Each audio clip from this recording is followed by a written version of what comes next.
반갑습니다. 우리 노명진 형제님이래요. 저기 우리 조유신 형제님 말씀을 들으면서 너무 이렇게 재미있는 축구 해설가 같다 이런 생각을 좀 하기도 했었는데 감사합니다. 참 좋은 교훈이셨죠. 그래서 우리가 무슨 역할을 하든지 간에 하나님의 뜻이 이루어지고 하나님의 이 나라가 세워지는 일에 우리가 크고 작은 그런 일들 눈에 띄든 눈에 띄지 않든 그렇게 함께 할 수 있다면, 그래서 하나님의 뜻이 선다면 우리가 그걸로 충분하게 정말 기뻐할 수 있겠다 이런 생각이 들고, 제게도 참 많이 교훈이 되는 그런 말씀이었고, 우리가 지금 최근에 계속 읽어왔던 말씀이죠. 역대상, 역대하 들어와 있는데 참 좋은 말씀입니다. 그래서 이 말씀을 힘입어서 또 우리의 뭐랄까요, 장래라고 할까, 우리 교회의 장래, 우리 청년의 장래를 생각할 때에도 또 우리가 우리 시대에 하나님의 영광을 누리고 즐거워하는 것도 참 중요하고, 또 우리 시대 다음으로 더 풍성하게 더 충만하게 하나님의 어떤 영광과 임재를 누릴 수 있도록 또 이렇게 준비하는 일들, 이런 것들도 계속 생각하게 됩니다. 참 귀한 말씀 감사합니다. 우리 유시영 씨 볼 수 있어서 너무 좋고 너무 좋습니다. 어쨌든 우리 형제님은 저기 아시는지 모르겠습니다만 외국 우리 친구들과 함께 지내시는 일에 많이 헌신되어 계시죠. 우리 노명지 형제님과 같이 이제 그런 일들을 하고 계시고, 형제님 아직도 그 안과에 지금 근무하고 계시나요? 네? 아니세요? 지금은 그러면 혹시 쉬고 있습니다. 네, 괜찮아요. 쉬고 계시는데 원래 안과에 이제 근무하고 계셨었어요. 정확히 안경공학이었나요? 아니면 안경광학을 이렇게 전공하셔서 눈이 밝으실 거예요. 아마 눈이 밝으실 거고. 참 그렇습니다. 호주에서 공부해 오셔서 아까도 이렇게 초반에 영어가 막 나오시죠. 되게 자연스럽게 그 럭셔리는 알아들었는데 그 다음에 뭐 잘 못 알아들었어요. 어쨌든 좋은 영어였던 것 같은데 감사가 됩니다. 우리 청년 형제님들 이렇게 보는 게 참 기쁨이고 즐거움이잖아요. 우리 서로 볼 때 우리 아까 우리 노명진 선생님도 사회하시면서 우리 지난 시간에 들었던 새벽 이슬 같은 주의 청년들, 정말 복덩이 뭐 이런 얘기 했는데 진짜 귀하세요. 그리고 우리 주님께서도 저도 아주나마에 잠깐 쓰기도 했습니다만 그 청년을 보시고, 한 부자 청년이긴 했어요. 부자 청년만 좋아하신다는 건 아니에요. 청년을 보시고 되게 사랑스러워 하셨다는 표현이 있습니다. 그래서 참 우리 청년들이 귀하세요. 그리고 저도 그런 마음이 있어요. 우리 형제 자매들 뵐 때 참 사랑스럽다, 참 귀하시다, 이런 마음이 있습니다. 저기 저 누구시죠? 고개를 숙이셔서 안 보이는데 서정희 자매님이시구나. 예. 참 귀하십니다. 예. 보고 싶었는데 안 보여가지고요. 예. 우리 오늘은 요한복음 9장에서 또 함께 우리가 주님 말씀을 통해서 교훈을 받을 차례가 되죠. 요한복음 9장을 한번 펴주시고요. 요한복음 9장은 아주 재미있는 장면입니다.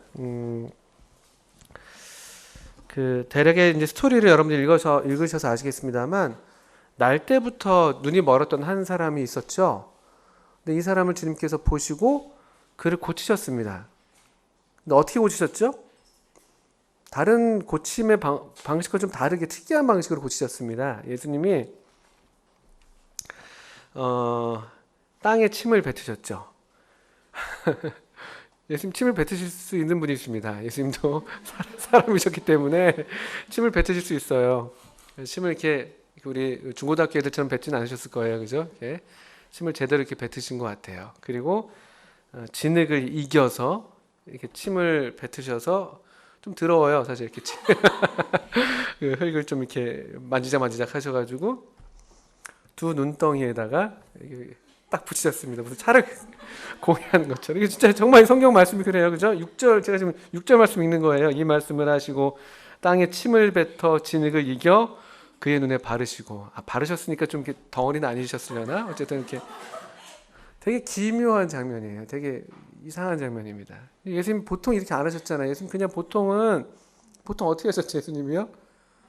그냥 말씀으로 고치셨었어요. 이 앞에서도 이미 뭐 어디에요? 4장, 그렇죠? 4장에서 그 왕의 신하의 아들을 그럼 가보지도 않으시고 그냥 말씀으로 고쳐내셨고, 5장에서도 그 38년 된 병자를 그냥 고쳐내셨고, 뭐 그런 일들이 이미 앞서 많이 하셨잖아요. 그냥 고치셔도 되는데 왜 그런지 모르겠어요. 이렇게 하여튼 하셨고, 그런 다음에 그리고 나서 7절에 실로암이라는 곳에 보내시죠. 실로암이라는 연못에 가서 씻어라 이렇게 하셔서 이 사람이 가서 씻고 밝은 눈으로 왔다. 이렇게 고치시는 장면입니다.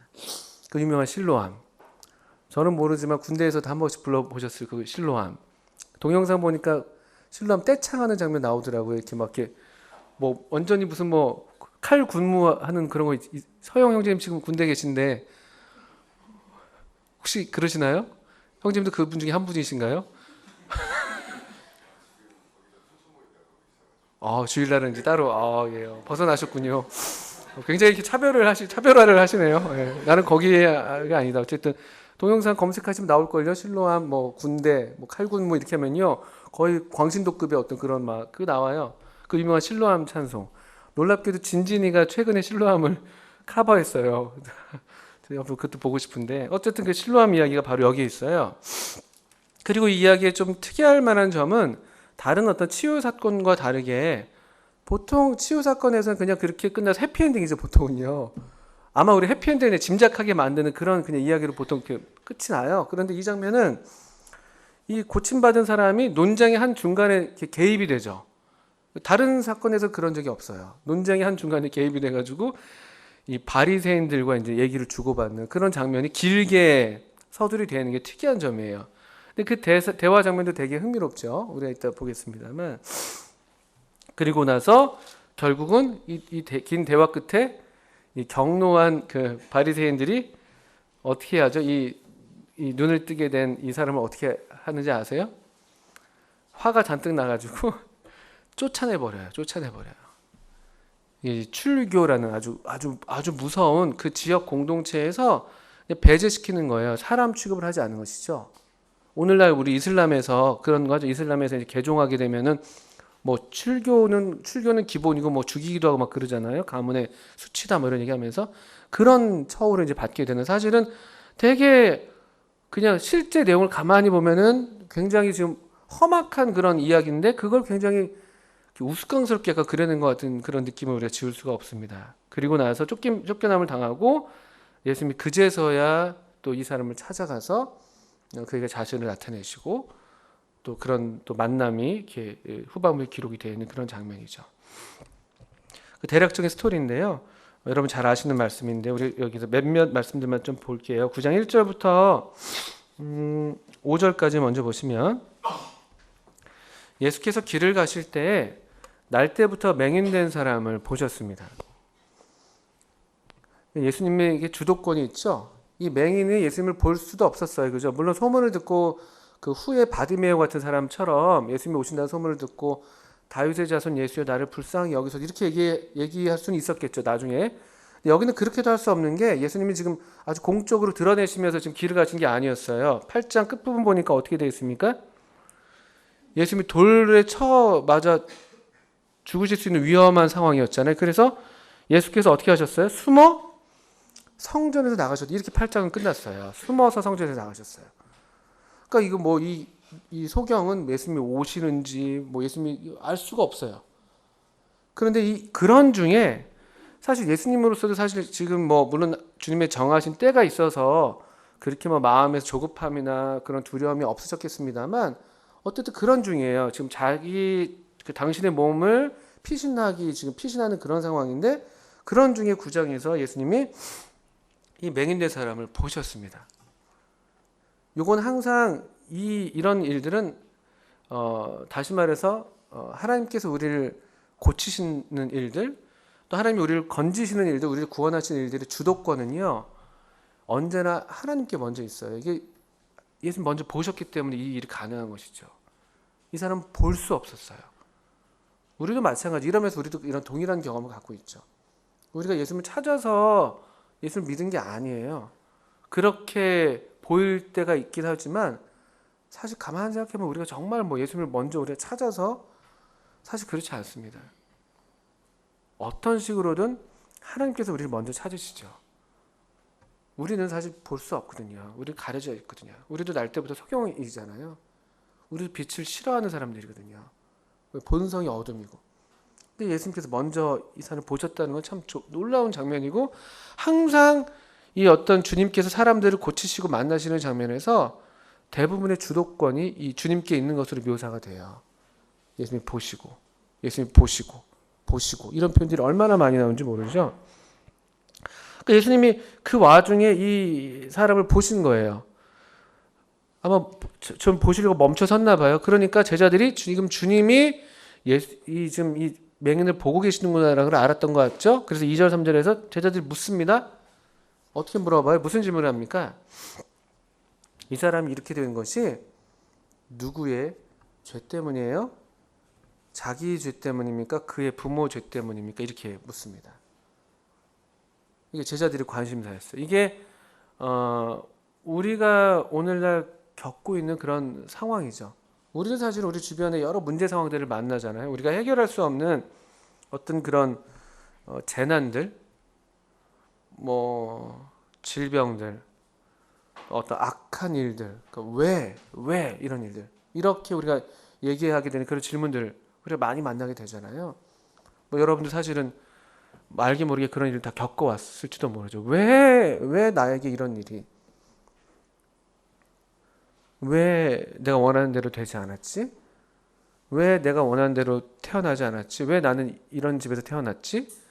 왜 나는 이렇게 생겼지? 뭐 알 수 없는 여러 질문들. 근데 이런 보통 질문들, 우리가 질문을 왜 하냐면요. 질문을 왜 해요, 여러분들? 물론 단순한 호기심 때문에 할 수도 있어요. 근데 이런 문제 상황에서 우리가 질문하는 이유가 뭔지 아세요? 되게 문제를 해결하지 못할 때 질문해요. 문제를 해결하지 못할 때. 해결할 수 있는 능력이 없을 때 우리가 주로 하는 행동은 질문하는 거예요. 해결을 못하니까. 아주 단순해요. 해결할 수 있으면 어떻게 하면 돼요? 그냥 해결하면 돼요.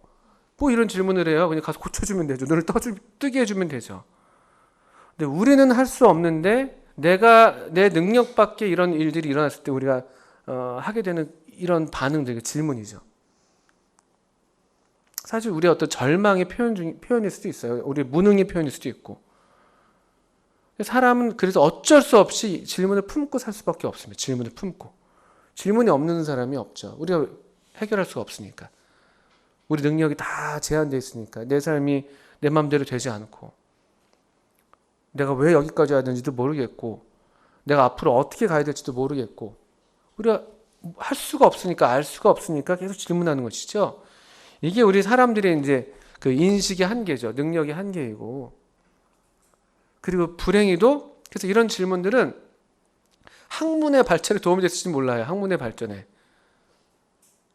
근데 실제 문제를 해결하는 데는 사실 많은 도움이 되지 못했죠. 사실은요. 설령 이 사람들의 질문이 이제 인식의 한계를 보일 수가 있죠. 2절에 보니까 이런 어떤 질병의 문제의 원인을 어디에다 지금 대고 있습니까? 죄에다 지금 사람들은 뭔가 이제 가설을 세운 거죠. 가설을요. 이건 죄일 것이다. 근데 그게 아무리 맞다 할지라도 그래 죄가 맞아. 죄 때문이야. 이게 맞다 할지라도 어떻게 할 거예요, 그러면요? 제가 누구한테 들었는데요.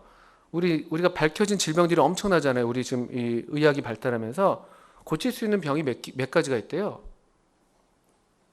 100이라고 치면요. 전체 질병을 100이라고 치면요. 제가 전에 듣기로는 2%래, 2%. 우리가 알 수 없는 질병도 엄청 많겠죠. 원인도 알 수 없고, 뭐, 알 수 없는 질병도 엄청 많을 텐데, 일단 알려진 질병을 100이라고 놓고 볼 때, 지금 현재 치료가 가능한 질병이 2%도 채 안 된다고 제가 들었어요. 이런 상황이죠, 이런 상황. 참 이게, 우리들이 가련한 모습이죠. 제 모습이기도 하고, 여러분의 모습이기도 하고. 우리 문제를 회피하는 그래서 가장 좋은 방법 중에 하나, 질문해요. 회의를 해도 우리가 문제 상황, 우리가 교회에서도 일꾼 회의를 하는데 어떤 가정에 어떤 어려움이 있는 얘기를 주고받아요. 그럼 얘기를 하다 보면요. 원인 분석해요. 우리가 원인 분석. 왜 그렇게 됐을까? 아마 어렸을 때부터 어떤 어려움이 있지 않으셨을까? 가정에 뭐 또 그런 뭐 배경 뭐 이런 뭐 원인 분석을 해. 근데 슬픈 건 뭐냐면 우리가 그런 얘기를 하면서도 참 그 슬픈 게 뭐냐면 so what이 그래서 할 수 있는 게 없어요. 원인 분석해서 할 수 있는 게 없어. 이게 우리들의 모습이죠. 제자들의 모습이죠. 그리고 우리의 경향이고 어쩔 수 없이. 그래서 여러분들 그 욥의 고난을 우리가 보게 되면 친구들이 처음에 왜 왔어요? 욥의 친구 몇 명 왔죠? 예, 3명 플러스 1명 있었습니다. 나중에 엘리바스라는 사람이 이제 뒤에 좀 젊은 애가 있었죠. 3 플러스 1이 왔어요. 왜 왔대요? 원래 이유는 왜 온 거예요? 위로하러 왔어요. 처음에 욥을 보고 어떻게 했어요? 이 사람들이요. 막 기가 너무 놀라가지고 아무 말도 못하고 몇 날 며칠을 지냈다고 처음에 기록되어 있어요. 아무 말도 못했어요. 차라리 그게 낫죠. 차라리 아무 말도 못하고 같이 그냥 옆에서 그냥 주저앉아서 울고 가슴을 치고 차라리 그게 나을지도 몰라요. 근데 그러다 이제 어떻게 합니까? 입을 열기 시작하죠. 뭐 4장부터인가요? 입을 여는데 무슨 얘기를 하게 되는 거예요? 자꾸만 이 욥이 당하는 고난에 대해서 너 아마 이 논리죠. 네가 아마 뭘 잘못한 게 있을 거야. 그 버리고 돌이켜. 이런 이제 뭐 좋은 마음으로 했겠죠. 그렇게 이제 하죠. 욥이 그 친구들의 어떤 조언이나 그걸 받아들입니까? 못 받아요. 그래서 너희들은 나를 번뇌케 하는 그런 아주 나를 더 괴롭게 한다. 너희들은 아무 쓸모없는 의원이다. 이런 식의 이제 아주 격한 반응들을 오히려 더 하게 되죠. 이게 우리가 이제 겪는 뭐랄까 슬픈 장면들이잖아요.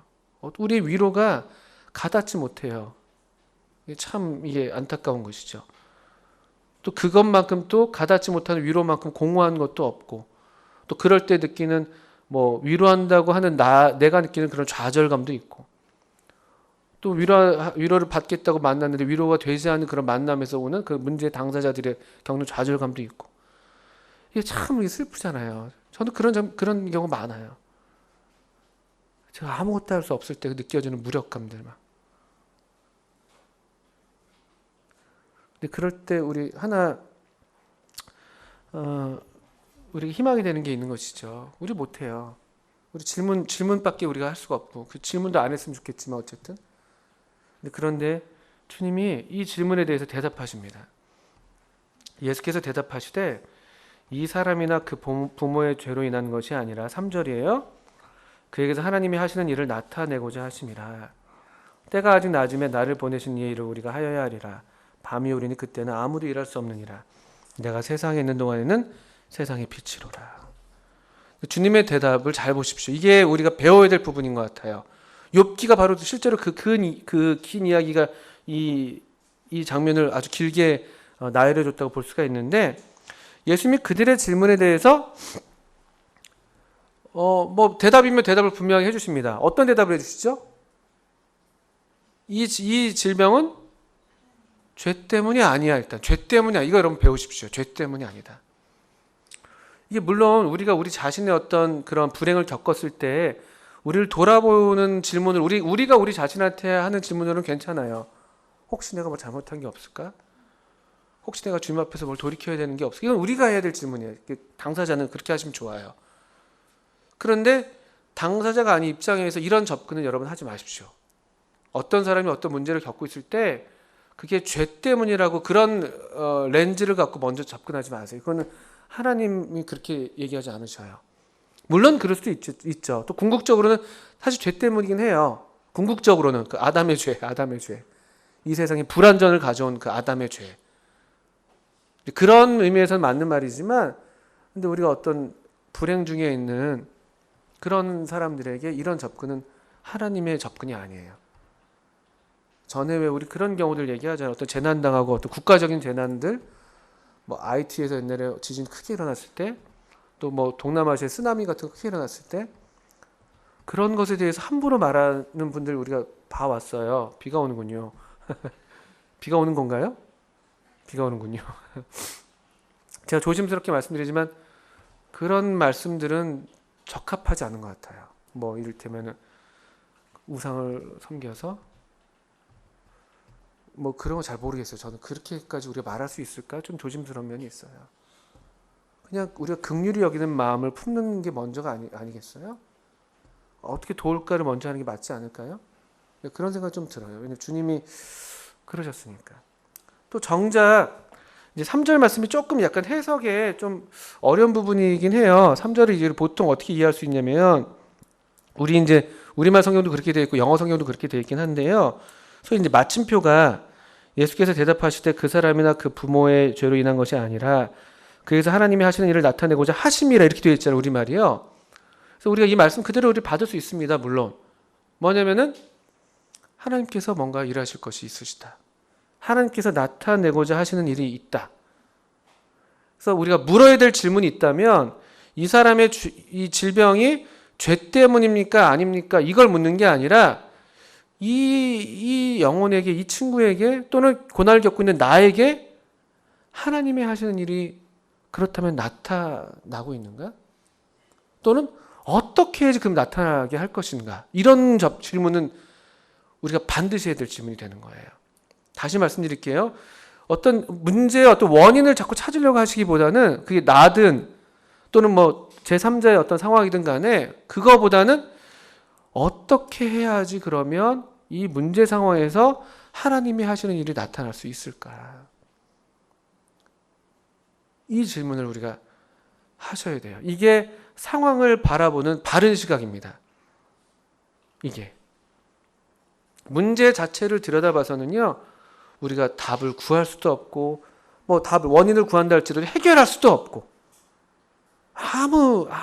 그게 없어요. 그냥 더 어둠 속에서 그냥 같이, 어둠 속에서 이 어둠에서 저 어둠으로 헤매는 것 뿐이죠. 사실 그래요. 어떻게 해야지 하나님이 하시는 나타내게 되는 것일까? 그래서 여기 하심이라는 말이 여기 있는데요. 사실은 이 하심이라는 이 말은 이 2절 질문에 대한 답으로서 주신 것으로도 이해할 수가 있는데 사실 이 하심이라는 없어요. 원래 원어에는요. 그냥 그에게서 하나님이 하시는 일을 나타내고자 이렇게만 되어 있는 거예요. 사실은요. 그래서 이것을 그 앞에다 우리가 지금 돌려버리면은 이 일을 하나님께서 허락하셨고 하나님께서 뭔가 하시고자 하시는 일이 있으셔서 그렇게 허락하셨을 거야. 우리가 이렇게 받을 수도 있고 요 나타내고자 이 다음에 4절을 이어받으면요. 그게 4절로 이어진다 보면요. 그거 좀 자연스러운 것 같은데 그 일을 나타내고자 나를 보내신 일을 우리가 해야 한다. 이렇게도 해석할 수 있습니다. 좀 이해가 되세요?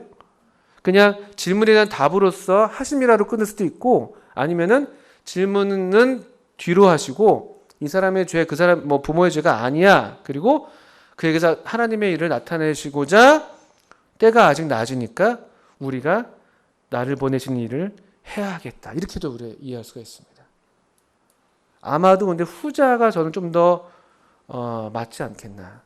그러면서 자연스럽게 주님께서 자신을 나타내시는 말씀이 뭐라는 거야? 내가 세상에 있는 동안 내가 세상의 빛이다. 이 어둠 가운데 있는 영혼에게 뭐 할 수 있다는 거예요? 그러면요. 빛을 주실 수 있다는 거예요. 빛을요. 그런 맥락에서 우리가 우리의 어떤 삶의 문제를 만났을 때 세상의 빛이신 이 주님을 내 삶의 문제를 모셔드려야 되는 거예요.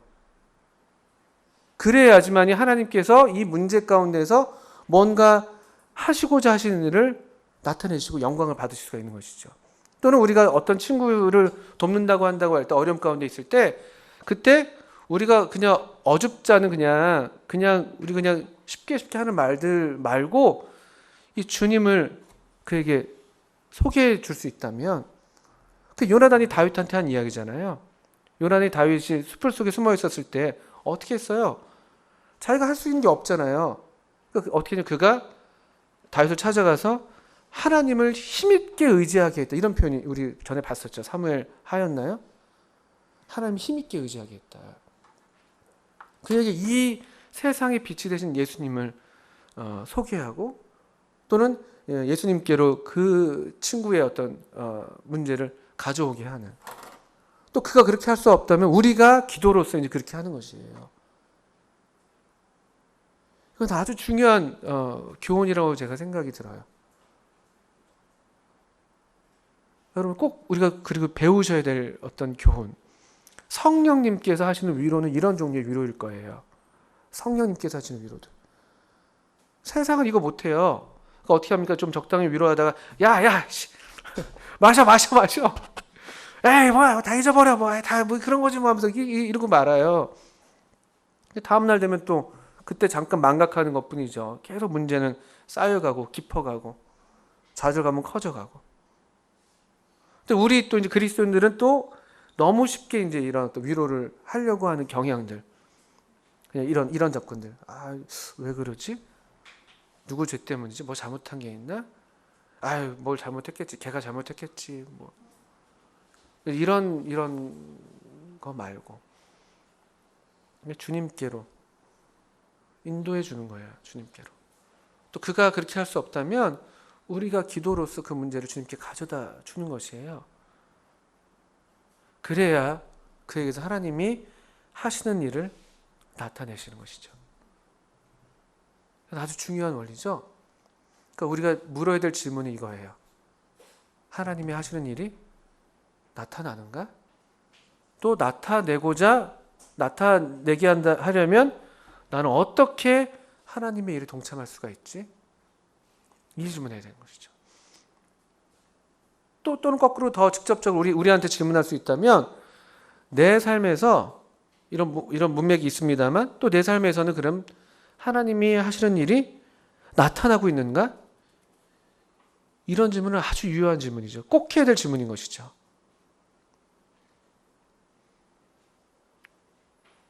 우리가 여러 문제를 갖고 있잖아요. 여러 문제를. 우리가 풀 수 없는 문제들을 갖고 있잖아요. 그 문제를 계속 막 들여다보기보다는 하나님이 하시고자 하시는 일이 나타나고 있는가? 그 질문을 하실 수 있기를 바랍니다. 그런 관점을 계속 가지세요. 이거는 사실은 그게 뭐냐면요. 이게 그 믿음이에요. 믿음. 하나님은 일하신다. 아버지께서 일하시니 나도 일하신다라고 우리 요한복음 5장이었나요? 거기서 주님 말씀하셨잖아요. 그러신 것처럼 믿음이에요. 하나님은 일하신다. 하나님은 쉬지 않으세요. 계속 부지런히 일하세요. 우리 삶 가운데 일하시고 그냥 우리의 삶을 그냥 내버려 두지 않으신다고요. 내가 겪는 이 문제에 대해서 일하신다고요. 믿음인 거예요. 믿음. 문제만 계속 보고 있으면 우리가 그냥 답 없이 주저앉고 여전히 어둠 가운데 있겠죠. 제자들도 영적으로 어두운 거고 이 날 때부터 소경된 사람은 여전히 어둡고 계속 어둠 가운데 있는 거예요. 똑같이 본다고 하지만.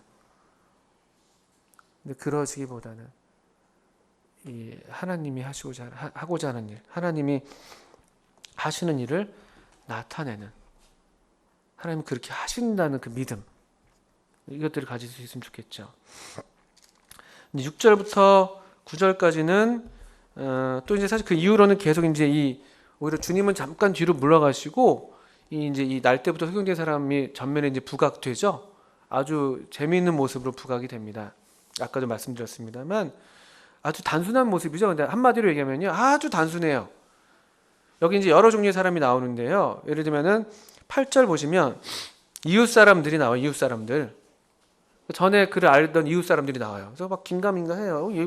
이 사람 분명히 생긴 건 비슷한데 눈을 뜨니까 눈이 달라지면 사람이 달라지거든요. 약간 아시죠? 그래서 여러분 쌍수하시는 거잖아요. 이렇게 눈이 달라지면 달라진대. 안경을 쓰고 벗고 달라지고.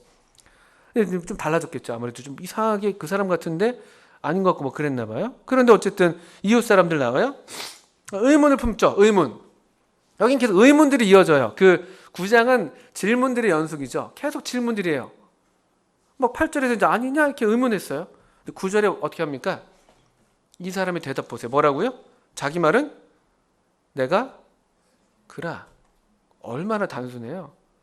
그냥 자기 정체에 대해서 어떤 그런 이렇게 이것저것 생각할 것도 없어요. 그냥 자기 자신에 대해서 눈을 떴죠. 지금 아주 밝아졌어요. 전혀 주저함이 없어요. 의문에 빠진 사람들은 이 사람만 빼고 다 의문에 빠져 있어요. 여기서 이웃 사람들도 그렇죠. 그 다음에 뒤에 나오는 사람도 누가 있어요? 13절 위에 보니까요. 바리새인들. 이 사람들을 완전 이 대화는 너무 재밌는 대화예요. 뭐 너무 재밌는 대화죠. 완전 질문이죠. 뭐 알지 못하느냐, 아느냐, 너는 어떻게 생각하냐? 질문하는 사람들은 바리새인들. 물론 이제 이 사람들 되려 또 질문을 하기도 합니다만 질문 속에 있는 사람들이 여기 한 큰 부류의 이 바리새인들이 있는 거예요. 근데 거기에 대답하는 사람 누굽니까? 이 눈을 뜨게 된 사람, 이젠 보게 된 그 사람은 얼마나 대답이 확실하고 단호한지 몰라요. 그 앞서서 우리 물론 11절에서도 이 사람의 간증을 보세요. 대답하되 예수라는 그 사람이 진흙을 이겨 내 눈에 바르고 나더러 실로암에 가서 씻으라 하기에 가서 씻었더니 보게 되었노라. 그들이 이르되 그가 어디 있느냐? 이르되 알지 못한다. 아주 단순해요. 알면 아는 대로 확실하게 대답하고 모르면 모르는 대로 난 몰라 이렇게 대답하는 사람이 여기 있는 거예요. 이게 우리 7절에 본 것처럼 밝은 눈을 가진 사람이에요. 순전한 마음이죠. 심플한 마음. 그런데 많은 사람들은 그러지 않은 거예요. 알아도 모른 척하죠. 누가 그랬습니까? 누가 그랬는지 아세요? 이 사람의 부모님이 그랬죠. 21절 보시면 20절부터 보시면 그 부모가 대답하여 이르되 이 사람이 우리 아들인 것과 맹인으로 난 것을 아나이다. 그러나 지금 어떻게 해서 보는지 또는 누가 그 눈을 뜨게 하였는지 우리는 알지 못하나이다. 그에게 물어보소서. 그가 장성했으니 자기 일을 말하리이다. 이것만 봐서 알 수가 없는데 22절에 설명해 주고 있죠. 그 부모가 이렇게 말하는 것은 뭐라고요? 이미 유대인들이 누구든지 예수를 그리스도로 시인하는 자는 출교하기로 결의하였으므로 그들을 무서워했다. 했기 때문이다. 거짓말한 거예요. 알면서. 예수님이 했다는 거 알면서. 또요. 이 바리새인들은 어때요? 바리새인들은요. 이 사건을 이제 해석해야 되잖아요. 해석을 해야 되는데 정직하지가 않아요. 자기들이 갖고 있는 편견이 있었죠. 예수님은 하나님의 아들이어야 돼요? 하나님의 아들이 아니어야 돼요? 이 사람들에게는요. 그러면 안 되는 거예요. 이미 다 결정 끝나 있거든요. 보신 대로 이미 다 그 전에는 이제 돌로 쳐서 죽이려고 했었고 여기 지금 다 출교하기로 결정이 돼 있고 이미 딱 색안경을 쓰고 있는 거예요. 그러니까 아무리 확실한 증거가 있어도 보지 못하는 것이죠. 눈이 멀어 있는 것이죠. 실제로 주님께서 그래서 눈 멀었다고 9장 끝에 얘기하고 있는 것이죠. 9장 16절 보니까 바리새인 중에 분쟁이 있었습니다. 어떤 사람들은 하나님께로부터 온 자가 아니야. 어떤 사람들은 아니야 이렇게 표적을 행했는데 하면서 분쟁이 있었어요. 이 분쟁 속에 살고 있죠. 17절에서 물어봐요. 이에 맹인되었던 자에게 다시 묻되 그 사람이 네 눈을 뜨게 하였으니 너는 그를 어떠한 사람이라느냐? 대답하되 선지자니이다. 이렇게 대답하고 있고요. 이거 보세요. 이 막 질문과 분쟁 속에 살고 있는 사람들이 무수한 반면에 여기 아주 단순한 대답들. 너는 어떻게 생각해? 선지자. 눈이 점점 밝아지죠. 예수라는 그 사람, 여기 이제 선지자. 점점 밝아져요, 눈이요. 또 됐고. 아까 우리 부모님 봤고요. 또 그 다음에 이제 24절부터 다시 이제 두 번째 불러요. 이에 그들이 맹인이었던 사람을 두 번째 불러요. 이르되 너는 하나님께 영광을 돌리라. 우리는 이 사람이 죄인인 줄 아노라. 이미 또 이것도 결정해 놓은 거예요, 다. 또 여기 하나님께 영광을 돌리라는 말은 이 정말 하나님을 찬양하라 이런 말이라기보다는 너 거짓말하면 안 돼. 이런 또 관용적인 말이에요. 거짓말하지 말고 진실한 말을 이렇게 얘기하는 건데요. 죄인인 줄 알아. 그렇게 물어봐요. 이게 이제 대답을 유도하는 것이죠. 우리가 볼 때 이 사람은 죄인이거든. 대답을 유도하는 거예요. 근데 또 보세요. 25절에 어떻게 대답해요? 우리의 친구라고 불러야 될까요? 우리 친구 대답하되 그가 죄인인지 내가 알지 못하나 한 가지 아는 것 내가 맹인으로 있다가 지금 보는 그것이다. 알지 못하는 것, 아는 것. 계속 아는 것, 알지 못하는 것, 알지 못하는 것 이게 계속 왔다 갔다 하죠. 이 사람들은 안다고 생각하지만 사실 알지 못하는 중에 있고 우리의 친구는 알지 못하는 건 알지 못한다고 하고 아는 건 아는다고 하는 거예요. 이게 진짜 아는 거예요. 공자도 그렇게 말했어요. 심지어 공자도 내가 뭘 알고 내가 또 뭘 모르는지 아는 게 아는 거다 이렇게 얘기했어요. 이게 정말 아는 거예요. 이게 정말 정직한 거잖아요. 이런 대답들이 얼마나 차이가 나요. 얼마나 달라요. 또 27절에 이제 계속 대화가 이 사람들이 물어봐도 나한테 질문을 하는데 진실을 알고 싶은 게 아닌 거예요. 자기들이 원하는 대답을 지금 답해주길 바라는 거죠. 그런데 이 사람 눈치챘어요. 그래가지고 26절에 이 사람 또 물어보잖아요. 바리새인들이 그 사람이 너에게 무엇을 하였느냐? 어떻게 네 눈을 뜨게 하였느냐? 27절. 대답하되 내가 이미 일렀어도 듣지 아니하고 어찌하여 다시 듣고자 하나이까? 당신들도 그의 제자가 되려 하나이까? 그들이 욕하여 이르되 너는 그의 제자이나 우리는 모세의 제자라. 이 지금 무슨 분위기인지 아시겠어요? 지금 우리의 친구가요, 약 올리고 있는 거예요. 딱 눈치챈 거죠. 뭐 이런 거죠. 당신들도 그의 제자가 되려 하나이까? 이거는 퉁 비꼬는 거죠. 아주 이게 재밌는 장면이에요. 비꼬는 거죠. 그 권력가들 앞에서 주눅들지 않고. 이건 옛날에 우리 뭐 여러분 기억이 안 나시겠지만 고등학교 때 국어 시간에 배웠던 무슨 뭐 봉산탈춤 뭐 그런 거 기억나세요? 뭐 양주 별산데 잘 모르시죠? 거기서 보면 이제 그 뭐 말뚝이 이런 애들이 나와가지고 양반들을 조롱하고 막 그런 거 나와요. 지금 끄덕이는 친구들은 공부 좀 했던 친구들이에요. 이지은 자매님 크게 다시 한번 크게 끄덕이시고 그러네요. 완전 비꼬는 거예요. 제가 볼 때 완전 비꼬죠. 풍자고. 그러니까 28절에 이들의 본성이 나오죠. 어떻게 해요? 그들이 어떻게 했다고 되었어요? 이런 종류의 사람들인 거예요. 어떤 욕을 했을까요? 뭐 욕을 했겠죠. 자매님 그거 하시면 어떻게 해요? 하신 거 아니에요? 막 입이 막 크게 벌어지면서 이게 몰라요. 우리식의 욕을 하셨는데 욕을 하면서 너는 그의 제자이나 우리는 모세의 제자라. 또 29절에 하나님이 모세에게 말씀하신 줄 우리가 아는데 이 사람은 어디서 왔는지 알지 못해. 계속 아냐 뭐 아나 뭐냐. 또 30절에도 이 사람 또 비꼬아요. 그러니까 그 사람이 대답해 이르되 이상하다. 이건 이렇게 말해야 돼요. 이상하다 이런 거죠. 이 사람이 내 눈을 뜨게 하였을 때 당신들은 그가 어디서 왔는지 알지 못하는도다. 하나님이 죄인의 말을 듣지 아니하시고 경건하여 그의 뜻대로 행하는 자의 말을 들으신 줄 우리가 아는데 이렇게 비꼬는 말이죠. 완전 비꼬는 말이에요. 이것도 모르냐? 이런 거죠. 이것도 모르냐? 아주 재밌는 장면이에요. 그러면서 사실 이 바리새인들은 어디서 왔는지 우리가 알지 못한다. 그 출신에 대해서 얘기를 하는 거예요. 근데 31절부터 그 우리 친구의 대답을 보세요. 얼마나 확실해요. 하나님은 죄인의 말을 듣지 않아. 그러니까 33절의 결론이 뭐예요? 이 사람은 하나님께로부터 왔어. 이 바리새인들은 어디로부터 왔는지 알지 못하니까 우리가 믿을 수 없어. 이 사람 죄인이야. 이렇게 막 하고 있다면은 이 자연스러운 논리잖아요. 하나님께로부터 온 거예요. 이런 그냥 확실한 논리를 갖고 있어요. 사실 그래서 참된 지성은 정말 그 진지한 어떤 진실한 질문을 던지는 사람은 하나님을 만나게 돼요. 근데 이런 종류의 질문은 안 되는 거예요. 뭐냐면 자기가 답을 다 정해놓고 있잖아요. 안 되는 거예요. 뭐 리차드 도킨스 같은 그런 유명한 과학자, 오늘날 그 무신론 과학자들이 얼마나 유행을 해요. 근데 여러분은 뭐 유튜브에 찾아보세요. 실제로 토론하는 장면들 나오잖아요. 우리 모임 형제님이시죠? 존 레녹스 같은 분. 우리 허성진 번역하신 그 책. 존 레녹스 같은 분 이렇게 변론해요. 근데 논리적으로 안 돼요. 근데 사람들은 그냥 과학자, 뭐 유명한 과학자가 말하면 그게 과학이니까 과학이란 이름으로 그게 진실하다고 생각하는데 그렇지 않아요. 답을 정해놓고 거기에 꿰어 맞추는 것은요 자연스럽지가 않죠. 그래서 사실 우리 하나님은 아주 지적인 분이시잖아요. 그분은 모순되지 않으시는 분이거든요. 우리 표현이 좀 그렇지만 우리 이성에도 맞는 분이세요. 어떤 면에서는요. 그래서 이런 자연스러운 논리는 올바른 결론에 도달하게 만드는 거예요. 그러니까 니고데모도 그렇게 얘기하잖아요. 밤에 찾아왔잖아요. 니고데모가 알았던 게 뭔지 아세요? 당신은 어디로부터 온 선생이라고요?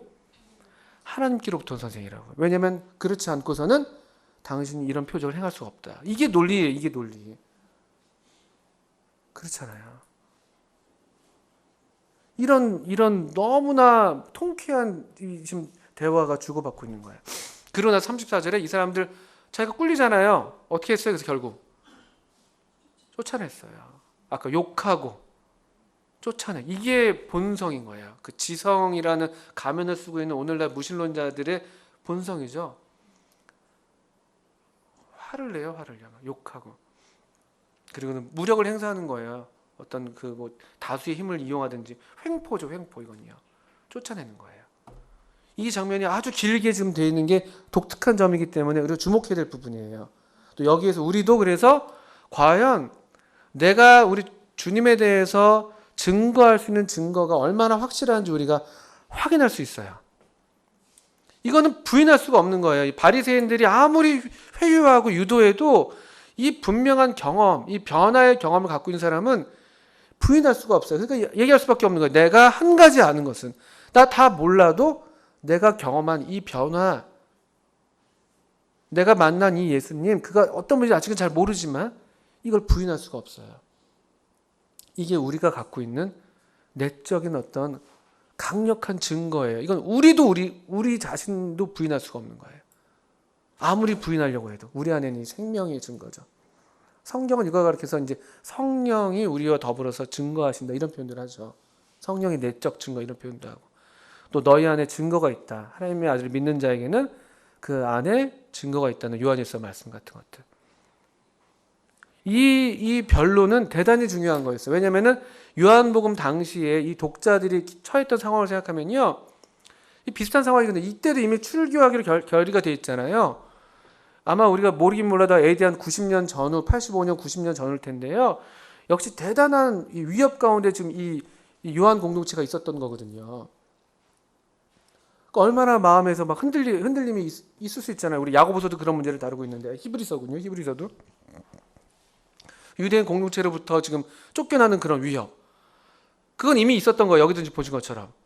근데 그때는 또 어떤 문제가 있어요. 그 네로가 이제 도미티안 황제 때로 우리 보통 얘기하는데 이미 네로 때부터 아주 그 극심한 그 핍박이 있었고 이때는 이제 도미티안 황제를 주로 시인해야만 되는 그런 시기잖아요. 아주 엄혹한 시기였다고요. 그러니까 막 이런 안팎으로 아주 위태로운 시기를 겪고 있는데 그런 신자들에게 이 말씀을 지금 보여주는 거예요. 그러니까 어떤 얘기를 하는 거예요? 너 부인할 수 있어? 네가 이렇게 확실한 증거를 네가 갖고 있는데 우리가 이걸 경험하고 있는데 우리가 이 생명을 소유하고 있는데 우리가 어떻게 부인할 수가 있어? 그 예수님 당시에 이 별 볼 일 없어 보였던 이 사람이 이와 같이 담대하게 그가 쫓겨남에도 아무 아랑곳하지 않고 이 진리, 이 확실한 진리에 서서 단순한 마음으로 이렇게 증거한 이야기가 얼마나 그 당시 사람들에게 이게 도전이 됐겠어요? 다시 한번 확인하게 되는 거죠. 예수님은 그래서 뭐라고요? 누구시라고요? 예수님만이 하나님의 아들이다. 예수님만이 주이시다.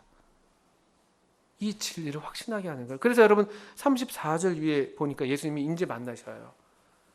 쫓겨난 다음에 예수님이 만나시는 거예요. 그를 어떻게 해서 35절에요. 예수께서 그들이 그 사람을 쫓아냈다는 말을 들으셨어요. 들으신 다음에 그를 만나신 거예요. 그 전에 안 만나셨어요. 이런 것도 주목해서 보세요. 왜 하필 이때 만나셔야만 했겠어요? 왜? 그리고 그를 만나서 이르되 네가 인자를 믿느냐? 여기 여러분 나나주에 뭐라고 되어 있어요? 여러분 성경의 밑에 좀 그 각주 같은 게 붙어 있죠? 어떤 번역은 인자라고 되어 있고 어떤 번역은 뭐라고 되어 있다고요? 하나님의 아들. 같은 의미예요. 예수님이 장신을 가리켜서 인자라고 말하는 것은 다니엘서 7장에서 예언되어 있는 그 하나님의 아들, 하나님의 사람을 가리키는 거거든요. 너 하나님의 아들을 믿냐? 그러니까 이 사람이 뭐라고요? 네, 내가 믿고자 합니다. 그가 누구신지 알려주세요. 사실 그 마음이 이미 하나님의 아들로 짐작되는 사람이 누구겠어요? 이 경험을 쭉 해왔는데 누구겠어요? 자기는 고쳐주신 그분이겠죠. 그분이 어쩌면 그분이겠지? 하나님의 아들이 정말 계시다면 그분이겠지? 예수께서 이르시되 네가 그를 보았거니와 지금 너와 말하는 자가 그이니라. 이르되 주여 내가 믿나이다 하고 절하는지라. 이게 얼마나 아름다운 장면이에요. 얼마나 확실해요.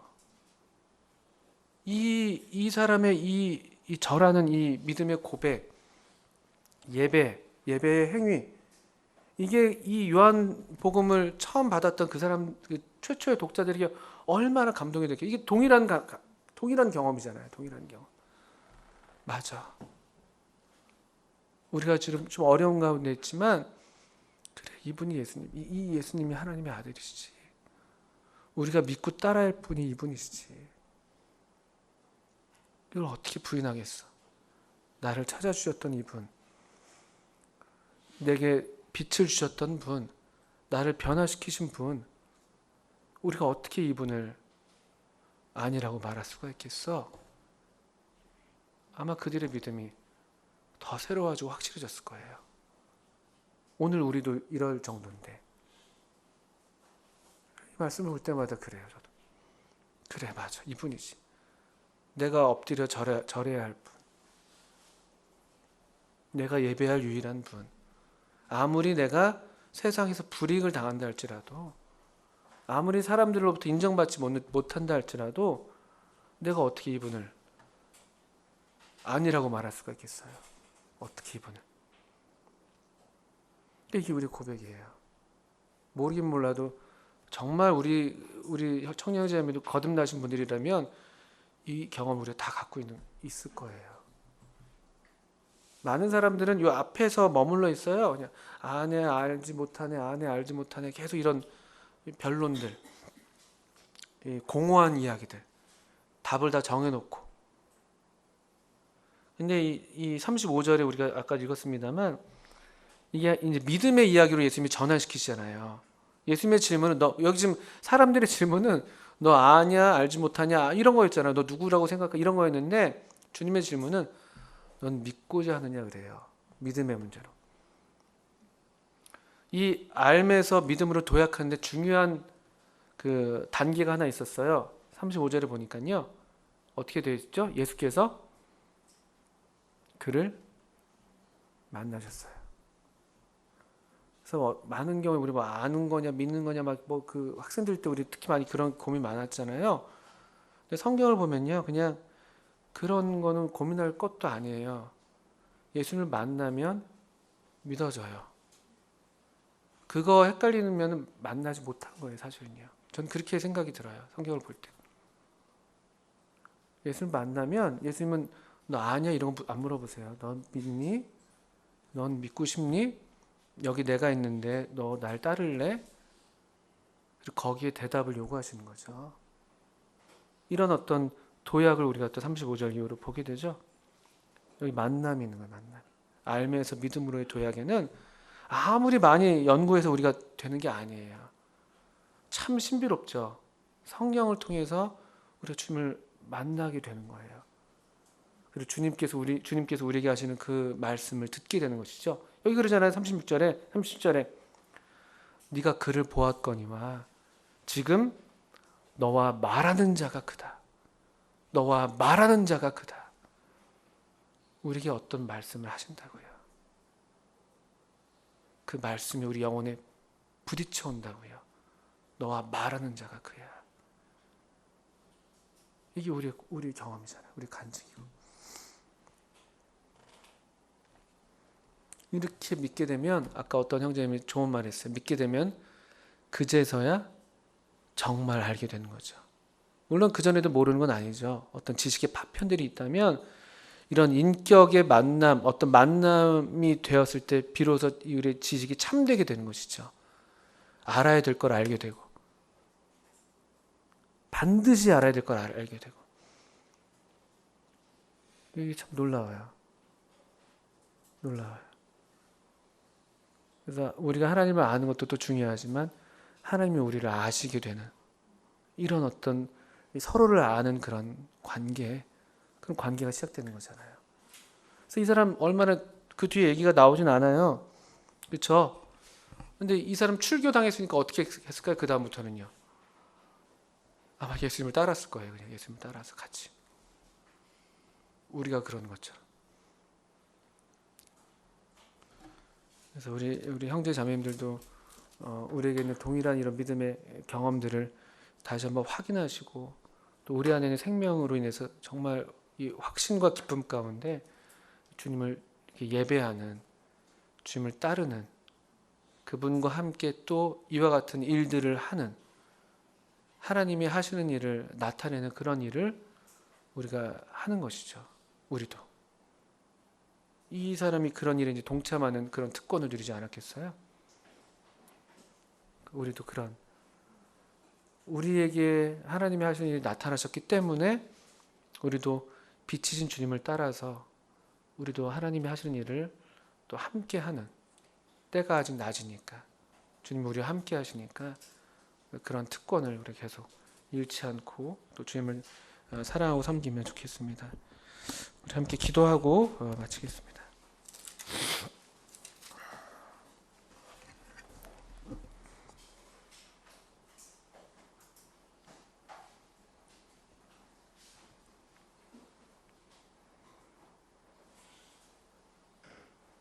여러분들 각자 또 다시 한번 여러분의 믿음을 고백하시고 또 여러분을 찾아주신 우리 주님께 또 감사를 표하시면서 또 주님께 우리 마음을 올려드리면 좋겠어요.